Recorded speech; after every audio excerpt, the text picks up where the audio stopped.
What is up, guys? Lumi here, back with an Alchemy Stars video. You seem to like my thunder list so much, so I thought I'd jump in and do the fire one a bit earlier than I expected to do it, but, you know, you enjoyed it. If you are enjoying the videos, then do drop a like and subscribe to the channel. We are nearly at 600 subs. It's amazing. I appreciate all of the support.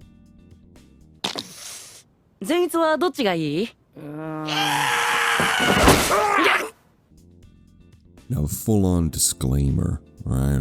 Same as the previous video. This is my personal interpretation of a fire tier list. Now, the information is based on a couple of things, right?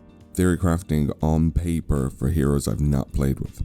2, heroes I have played with. Okay, so they're broken up across that. Now, my opinion will differ from your opinion. This is just my personal opinion. Okay, I'm not telling you that this is exact. This is just where I would rank these heroes in my fire roster. So how I would rank them. Alright, so let's get right into it. Alice. See, I like Alice. Alice is pretty much one of the better heroes that the fire team have. She is a damage mitigation hero as well as a healer. She also has the ability to buff her own defense. But she would be up. Oh, good God, I just moved the entire screen. My bad. Let's just refocus. That. Oh, good God, it's way too early in the morning. Alright, now I'm focused. Right. She would be a S tier if she was 5-star. She's limited to 4-star, which drops her to the A tier for me. And the only reason for that is stat-wise. She's never going to excel past a certain point because of the fact that she's stuck as a 4-star. And because she's stuck as a 4-star, we're going to have to leave her where she is. She's not going to pass an A, unfortunately. Now, the next one is going to be Barbara. Now, Barbara's pretty cool. I do like Barbara. I actually use Barbara in my fire team currently. Her skills are pretty nice, man. She does damage to all enemies and stuns all enemies on red tiles. Enemies on other tiles have a 35% chance of being stunned. Her passive increases all deployed members' damage against enemies occupying red grids by 9%. So, she's a really good hero for like dropping her ability and stunning everything and then boosting her damage up to take out everyone on the red tiles. Now, she is really good, but she's situational because if you don't have a bunch of red tiles and people on red tiles, they don't take any damage. So she goes into the A tier. She becomes probably up into S if you have a good set of converters. She'll do you fine because of the fact that you'll be converting more tiles to red tiles, meaning you'll do more damage to those heroes and red tiles, the monsters anyway, and you'll get a stun on them as well. So definitely A tier on that one. Now Brock, this is what I'm theory crafting because I haven't actually played with Brock. But Brock basically does damage to all enemies and aggroes all enemies to the unit. The final damage increases by 10% each time the enemy moves on. So basically aggroes all the enemies. Enemies take 10% extra damage for every time they move towards him, I'm guessing from what I'm reading here. His active is using an active skill increases fire Aurorians attack equal to 5% of Brock's attack for every enemy within 2 surrounding circles of the unit. He could probably boost your damage by quite a lot, but I think he's limited again to the fact that he's just a 4-star unit. Stat-wise, he's always going to be in that limited section. He's never going to be able to push out of that section because of the fact that he's limited as a 4-star. Now, Chandra. I try to make Chandra work, man. I try to make it work in my fire team, but I just couldn't get it to work properly. So maybe this is just me, but it could be, I don't know. We'll see. So her active skill damages one enemy on one selected tile. It removes active skill cooldown if the target is killed with the skill. So basically, if you use it as an execution, you get it reset and you can use it again. Now, her passive skill gains 1 stack of negative mark whenever an active skill is used, up to 5 stacks. Each stack increases the number of active skill attacks by 1 and reduces the final damage of 8%. Each mark increases the chain combo damage by 5%.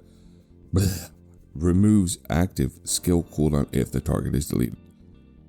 Okay, so basically you can stack up a negative mark on them when you use your active skill up to 5 stacks. Each stack increases the number of active skill attacks by 1.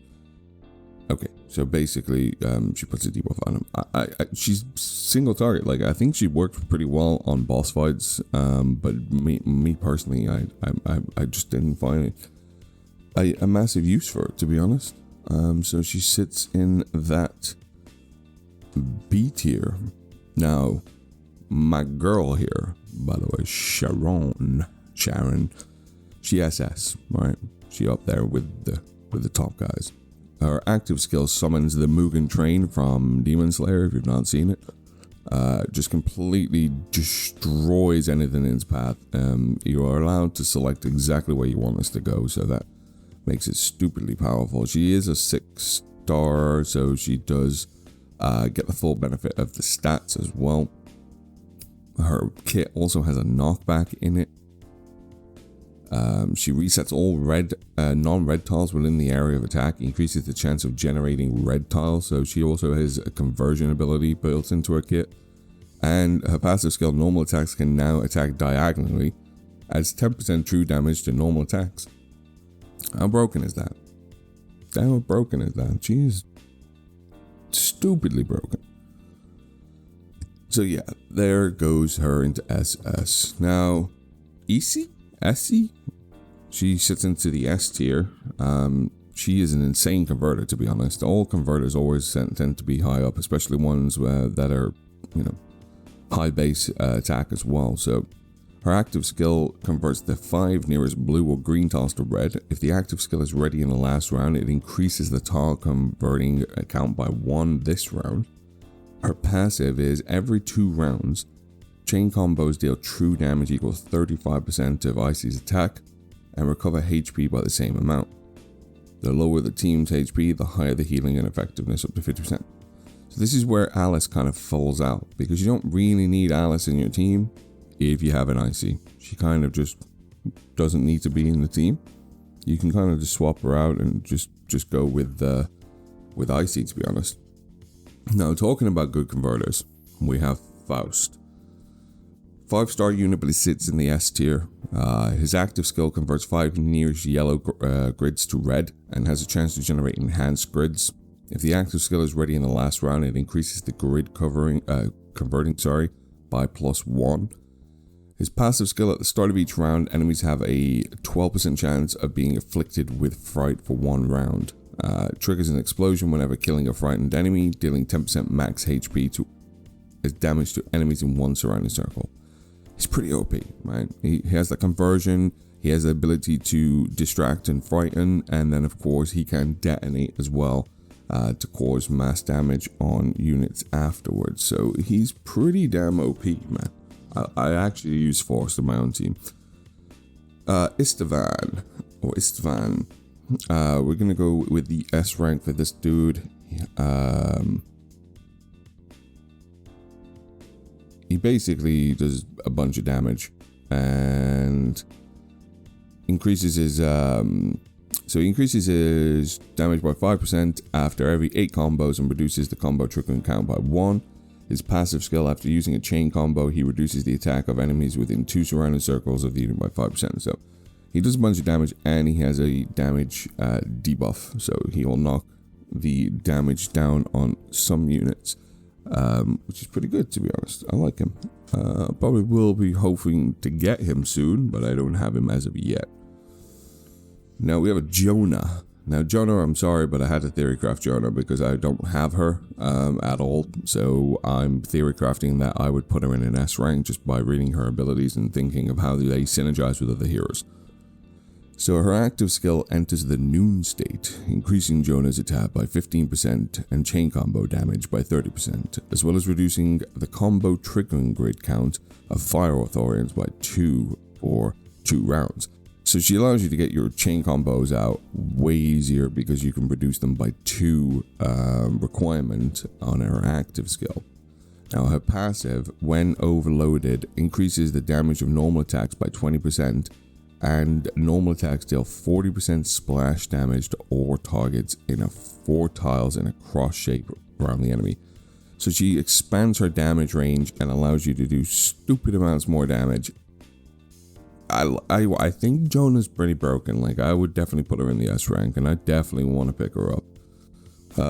She seems exactly what I would like in a hero anyway. So I definitely would assume that that's where I'd put her. Where is the next hero? Leona. I think I put Leona in like B or something like that. Ah, yes, I did. Leona is stuck in a B. Right. Her active damages 6 times to random enemies on the field, so you can't control which enemy it's going to go ahead and attack. She launches 1 additional attack for each fire tile within 12 adjacent tiles, which is pretty good. You know, she can put out quite a bit of damage. Her passive skill, her normal attacks have a 50% chance to trigger 1 dragon attack that deals damage equal to 50% of Leona's normal attack damage and inflict 1 stack of burning for 2 rounds. And if you're looking for someone to sort of stack burning on a unit, then yeah, she does kind of move up in the roster, but I don't know. That's kind of where I found her to sit, really. Wasn't really a massive fan of her. So yeah, that's where she sits. Now, Nails, on the other hand, I'm just going to pick Nails out because I was just thinking about him, actually. Nails goes in an A rank. Now, people are going to probably disagree with that because they're going to think that Nails is OP. And he is, right? But the problem with Nails is that he gets more OP the lower his health is. So the lower his health is, the more damage he does. He's a good captain to start off with, and he will do a lot of damage. Again, he's limited by the fact that he's 4-star in the ranks of his stats, right? But you can get a lot out of this guy for just the small amount that you can invest in him, and he can do a lot of damage for what he is. So I definitely put him in A rank.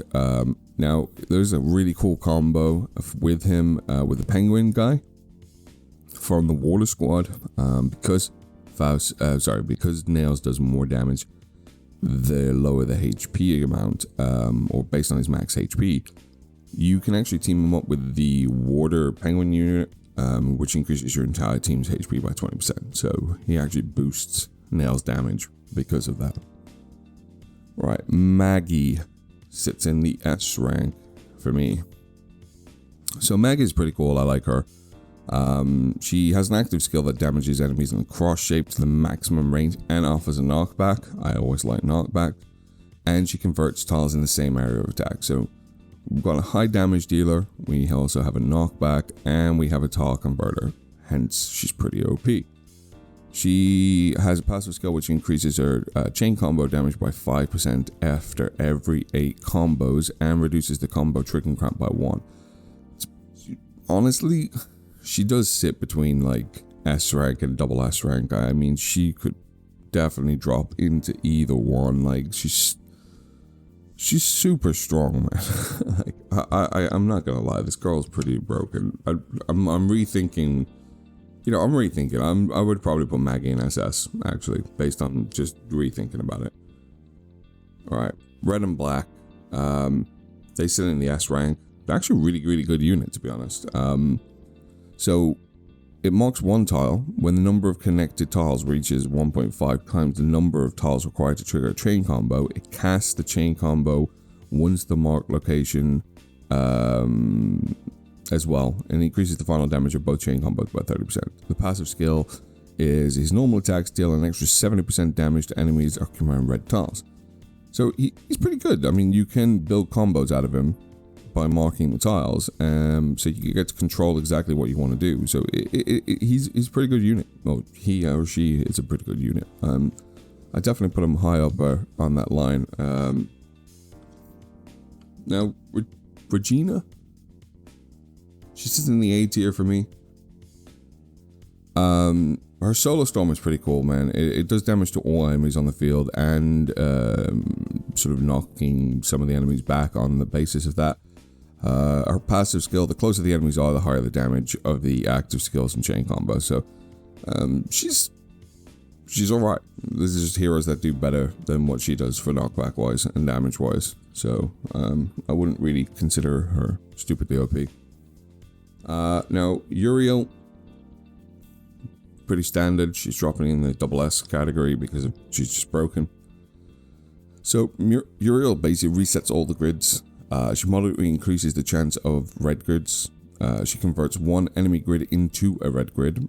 Passive at the start of each round, apply one stack of burn on enemies occupying all red grids for 2 rounds. Each stack of burn increases all fire Aurorians damage by 2.5%. Now, I'm pretty sure anyone who puts burn on would trigger this with a Uriel. So, for example, if you had Leona, you could probably move Leona up into the higher ranks if you were teaming her up with a Uriel because of the burn, basically, because you're looking for more burn damage. Now, Victoria sits in the S category. She's pretty. I've played with Victoria on my first account, actually.